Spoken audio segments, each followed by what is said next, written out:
Hi everybody, it's Catherine with Colorado Yard Care. You know, May is my absolute favorite month along Colorado's Front Range. But as you know, in Colorado, spring is not a gradual transition from winter to summer. Instead, spring can sometimes be a violent tug-of-war between the two seasons. But in May, summer ends up eventually winning and our growing season finally begins.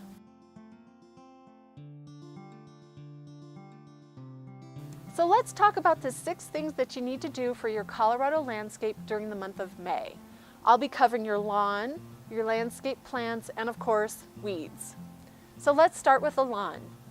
Just like in April, I'll talk about the 4 pillars of good lawn care, which include watering, aerating, fertilizing, and mowing. So number 1, increase the number of days that you water. Along Colorado's Front Range, most people turn on their sprinkler system sometime in April. And if you watched my April yard care tasks video, then you know I recommend watering once per week during the month of April. By May, the weather is usually much warmer, so it's a good idea to go ahead and increase your watering days to 2 times per week.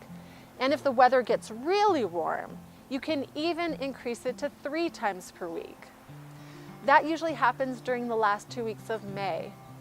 The main point is to increase the number of days that you water as the weather warms up. Now that we're running our sprinkler systems regularly, it's important to check for problems once per month. Most people run their sprinkler systems at night, so they don't notice when things go wrong. It's normal for sprinkler systems to develop a few problems over time. Sprinkler problems that go unnoticed can cause a high water bill or even damage to your landscape plants. To do a sprinkler check, simply turn on your sprinkler system during the day and walk through each zone. Look for leaks, broken sprinkler heads, clogged nozzles, tilted heads, or sprinklers facing the wrong way. Also, check for rotors that aren't turning normally. You can even see if any branches are blocking the spray.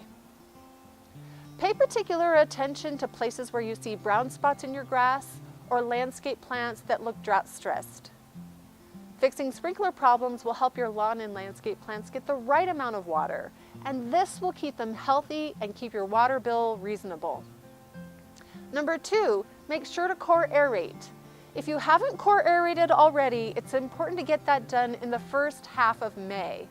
Once the weather warms up to midsummer temperatures, it's too late to aerate. Why? Because the lawn's growth rate slows down a lot. And if you aerate when it's growing slowly, then the lawn won't recover from the injury quickly. It's better to aerate when the weather is cooler. So if you can't aerate by May 15th, get your lawn aerated in the fall. Sometime between August 15th and September 15th is a good time.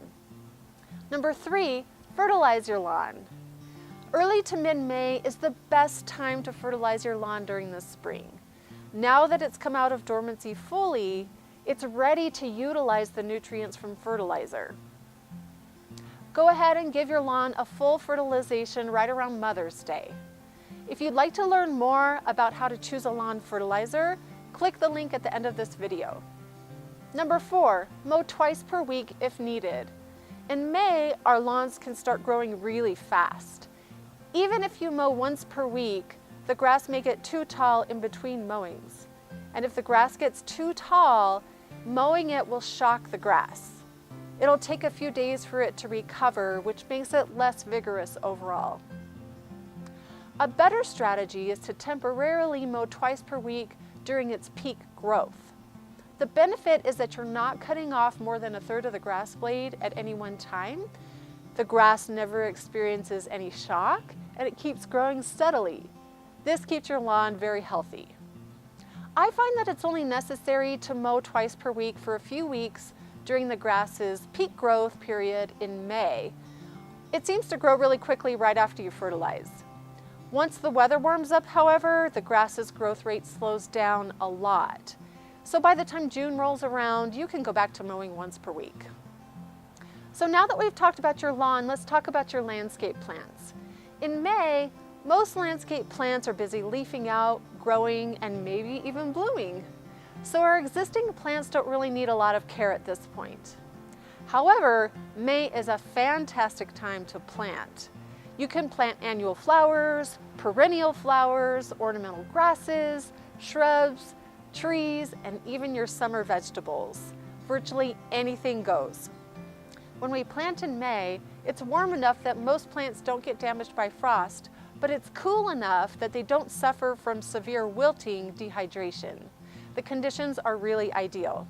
Keep in mind that our last frost typically occurs in the first 2 weeks of May. So depending on how much of a risk taker you are, you may want to hold off planting your frost tender plants like geraniums or tomatoes until after Mother's Day.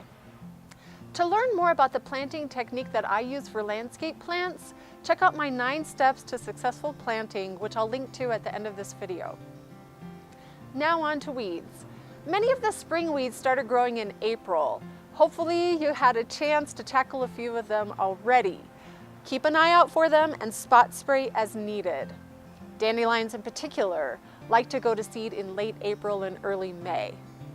Try to control them before they go to seed so that you can reduce the amount of work you have to do later on. As the weather warms in late May, we typically get a flush of summer weeds. So things like purslane, crabgrass, green foxtail, and the dreaded spotted spurge make their first appearances.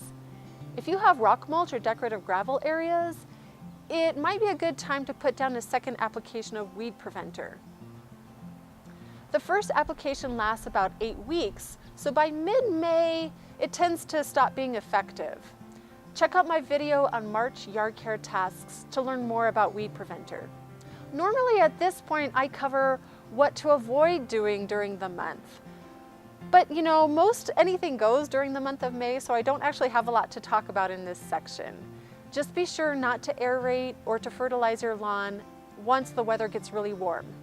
So to review, here are the 6 things you need to do during the month of May to care for your Colorado landscape. Number 1, increase the number of days you're watering as the weather warms up. Number 2, do a sprinkler check and fix any problems.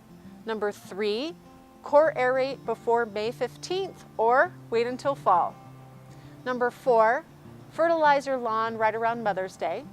Number 5, go ahead and plant, but watch out for late spring frosts. Number 6, put down another application of weed preventer in your rock or gravel areas to stop the summer weeds from taking over. The biggest thing is to give your lawn and landscape some attention during the month of May. If you put in some effort now, you'll set up your landscape for success for the rest of the growing season. I hope you have a wonderful month of May. Thank you very much for watching, and I will see you again in the next video.